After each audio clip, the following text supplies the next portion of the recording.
না, এটা পড়ে দেওয়া ওয়াজিব নয়। যদি কেউ তাকবীরে তাহরিমা বেঁধে ফেলেন, যে নফল নামাজ পড়তেছেন কিন্তু তাকবীরে তাহরিমা বেঁধে দাঁড়িয়ে গেছেন, দাঁড়াবার পরে তার শরীর খারাপ লাগছে অথবা মন চাইছে না না পড়ি, তখন ওই 2 রাকাত আবার আদায় করে দেওয়া হানাফি মাযহাবে ওয়াজিব।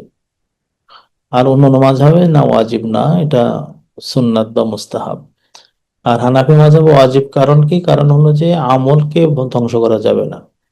আর যদি শুধু নিয়াত করে যে আমি 2 রাকাত নামাজ পড়বো কিন্তু সে পড়তে পারেনি, তখন তার জন্য আবার এটা পড়া ফরজ না। কিন্তু যদি সে মান্যত করে থাকে যে আমি এই নামাজটা পড়বই পড়বই, তো তখন তার উপরে এটা ওয়াজিব হয়ে যায়, মান্যত করলে এটা ওয়াজিব হবে।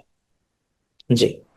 জি, করতে পারবে, করতে পারবে, তবে মানে উচিত হলো যে ওইগুলোতে মেয়েদের বিশেষ করে আহ, মেয়েরাই হেল্প করা দরকার। পুরুষের ক্ষেত্রেও পুরুষেরাও হেল্প করা দরকার, তবে ওই অবস্থায় এটা শরীয়তের ওই জিনিসগুলো ধর্তব্য না।